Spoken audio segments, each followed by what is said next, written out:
Good afternoon, happy Monday. This is Shay All Day, and today's topic is one that has been on my mind, especially now that I've had a revelation on this because, I always check myself, and this is one of the differences between a narcissistic person and somebody that has genuine empathy. We always want to make sure that we're not in the wrong, and so I am so sick and tired of having these types of friendships. The friendships where you have, there's and I'm speaking specifically about lesbian friendships where somebody pretends to be your friend, but they're actually romantically interested in you. And when things don't work out, they become increasingly mean, and then they flip the script and they turn it over to and projecting it onto you as if you were the one.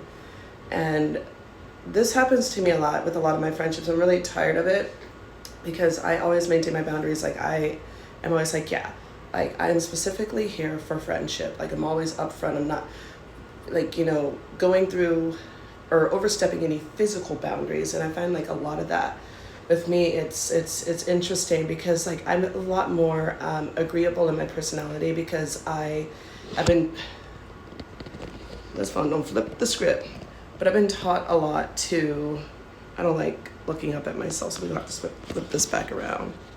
There we go. I don't, oh, that's crazy. It's real crazy.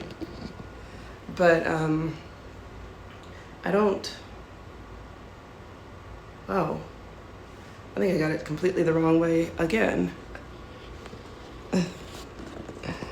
I think this is the angle that is supposed to be on. Technology is working against me today, but I don't go out of my way to touch people in places, inappropriate places, especially if I consider you a friend. And I've found time and time again, like these people are really nasty about how they do things. They make comments. I've had situations where I've had people lie and say that, and I was none the wiser to this, that we were casually hooking up. I don't hook up with people. I don't. That's just not my thing. And no matter what, people are going to believe what they want to believe, so you just let them believe it. And so they go behind your back and they spread all this stuff, and the one person that's out of the loop is you. And I just think that, especially like a lot of these women are very well past 40 and they're acting like this, but it seems to be a thing. And so it's difficult to make friends because, if that's your intention, like you should be woman enough to admit that. And don't get me wrong, I really appreciate straightforward conversation. Like I like people that are straightforward and direct. I do not like sugarcoating. So the other flip side of this is I can feel energy and I'm just like, this is weird, but I don't want to say anything because they haven't explicitly said anything, because I'm giving them their autonomy to like speak up and say what it is. But 9 times out of 10, they don't. And then something blows up and they say something, they get really upset, and then we're not friends anymore. But I wasn't the one with the expectation because I was genuinely there for the right reasons. And now I get these projections.